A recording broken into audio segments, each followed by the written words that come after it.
Hello and welcome to another episode of Executive Edge. I'm David Welsh, the Executive Director of the Vistex Institute for Executive Learning. And I'm here today with the CEO of Corning, Wendell Weeks. Welcome, Wendell. Thank you for coming. Thanks for having me. What's your leadership journey like? I don't know if I had a leadership journey or a plan per se. My life really at Corning's been spent primarily in product development. And for me, it's just been a matter of people smarter than myself sort of guiding me from job to job, project to project that I was really passionate about. And then we came to 2001, internet bubble burst, Right. and the company went from record profitability to record losses. Right. And at that time, they turned to me to take over as president and help lead the company out of sort of the financial distress that we were into because of the collapse of the business that I built.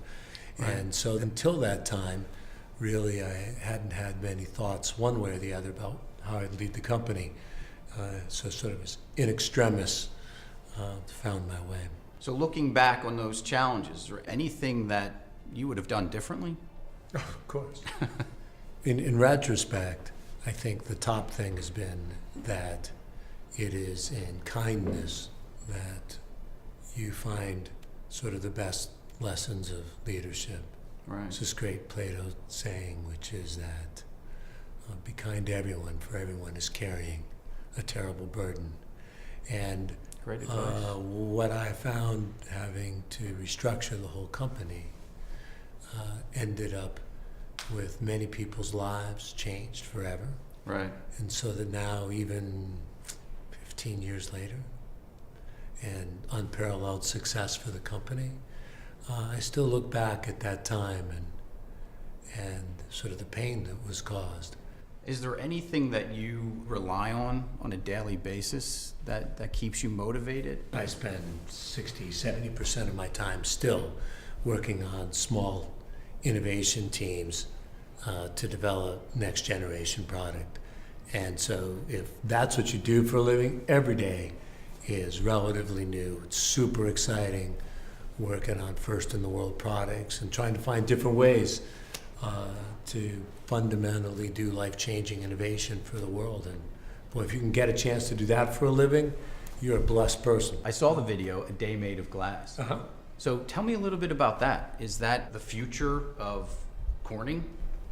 Well, it could be. What that it really came from is I gave a speech about how I saw material science interacting with future product sets.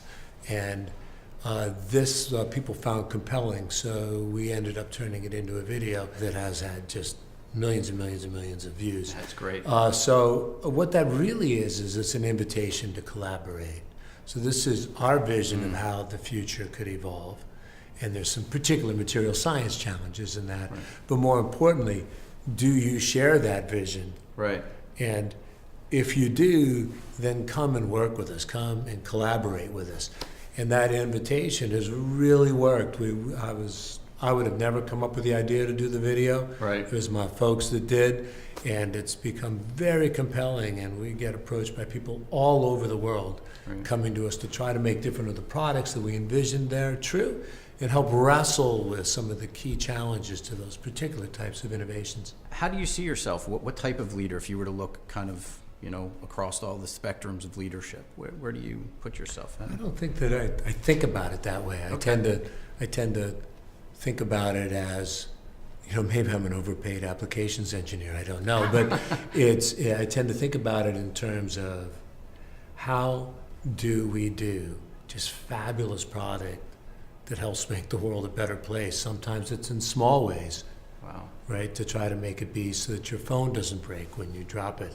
Sometimes it's in big ways, like changing the way people communicate or making medicines safer and more reliable. And so I just think of myself as really helping really smart people try to create product that makes a difference in the world. Where do you see the most opportunities in terms of growth in your organization and kind of from a leadership development perspective? The most significant challenge that faces everyone is the acceleration of creative destruction in the world, Right. fueled by an abundance of capital, right, and fueled by a very fast-moving technology curves in a variety of different industries. Right. And a lot of our old models that are built around scale, these are becoming increasingly meaningless. And what is becoming more meaningful is being able to lead an organization through opportunity to opportunity that will subtly shift and change, seek to apply your key capabilities to new ways that your customers want to operate.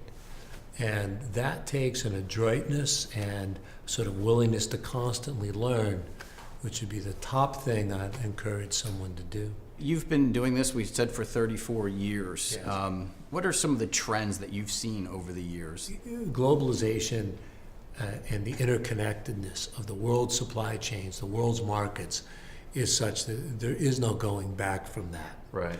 And this fundamentally changes who your customers are, who your competitors are, who your employees are, who your potential communities that you need to operate successfully in. So globalization will continue to be this massive force. Technology has been a tremendous force. I think it only accelerates.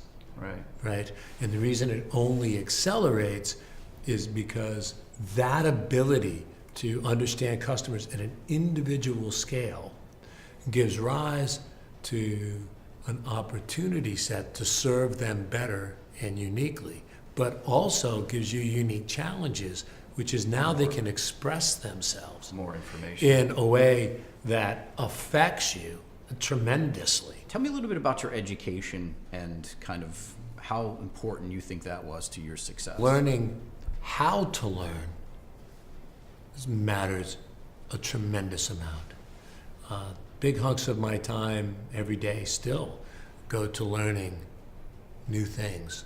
And so that ability to learn quickly and to learn thoroughly, Right. that to me is the most important thing I picked up at Lehigh and at Harvard. Right.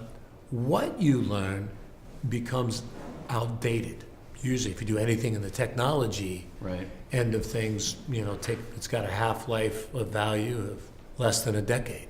It will actually prove that what it is you learned is just not correct. Right. I mean, that's just the way it works, right? So, but how to learn, I think, is tremendously important. Tell me a little bit about where you think Corning's going to be in the next 5 to 10 years. What's your vision? Well, I think we're blessed in that at this point in time, we probably have the most exciting product portfolio we've ever had, largely because some of the opportunities in the world and the problems of the world use the sort of unique capabilities that we have. Right. And so, I think we're really blessed right now. We've always invested about twice as much as any of our peers in research, development, and engineering. And that deep belief in investing in innovation has proved out to lead us to a situation where we make about 3.5 times as much as any of our peers, even after accounting for that investment. And this then creates its own momentum Right. and its own velocity that has an ability to give you ultimately an escape velocity Yep. from Right. the given gravitational force of being certain sizes, if you can scale appropriately. And that's probably our next big challenge, which is how do we continue to keep our unique culture as we grow so much Right. in terms of amount of people, amount of revenue, places in which we operate, and that's always a tricky thing to manage. You said that when you did the video, you get a lot of calls about people asking to do Yeah. different things. And so where do you see that convergence happening? And do you see that breaking down larger corporations, or do you see more mergers and acquisitions? Kind of how do you see that playing out from an organizational perspective? I think that what you're describing, sort of the next generation of driving force Right. behind change, but it's something which has been going on. If you take a look at a simple piece of data, which is, let's take a look at the S&P 500. Back when it was formed in around 1957, this index, this Right. listing of companies, which is all it is. If you joined it then, or joined really through 1960, you could expect to stay on that list, in other words, being a large public independent company, for about 60 years. That was your lifespan, right? Right. Today, if you join now, it's about 25 years. So this shrinking lifespan is expected to accelerate further. If we forward cast that data, Right. now to understand the enormity of that, you first have to understand how hard it is to become one of the 500 largest, Right. most successful companies. You got to understand how able those individual companies are, how much more competent they had to be than everybody else Right. to get to that spot. Right. And then they get there and they live for 25 years. These forces of creative destruction are accelerating because of the power of globalization, the power of technology. So how do you create and sustain institutions in the face of these waves of creative destruction? I think that is, probably the great challenge And maybe for leaders. we talked a little bit about collaboration in the organization. Sure. Tell me about how important collaboration is within Corning. Well, I think collaboration is one of the absolute critical skills to innovation, both inside your company but also outside, Right. right? Really gets to the point you were raising, which is the increased interconnectedness. Right. To do that, the skills of collaboration are absolutely critical. Yeah, because I know in executive education, one of the things that we try to do all the time is whenever we do programming, it's a lot of teamwork, a lot of workouts, a lot of action learning Right. projects where we're trying to get people to interact within small teams and within a larger team. And it's something that organizations ask for more and more. Absolutely. So, I think you're wise to do it. so now thinking back to when you were younger and in college, what would be the edge? What would be that sort of one bit of advice you would give somebody if you were looking back out onto an audience and you were to say, Right. do this, be successful? As I look back, the top thing I wish I understood was that I was worried about the wrong things. Wow. I'm worried about getting a job, worried about making money, worried about repaying my student loans, Right. worried about all those things. What I should have been worrying about is how do I find what I'm passionate about doing the rest of my life? How do I make sure that I spend my life with people who are better than I am so that I become better? And how do I end up sort of waking up every day doing something I could be joyful about? Focus on hanging out with people that are better people than you so you become a better person. Right. Well, you're obviously a great person. It's great to finally meet you. I want to thank you again for being here again. This was another episode of Executive Edge at Lehigh University. Thank you again, Wendell. We appreciate your time. Thank you.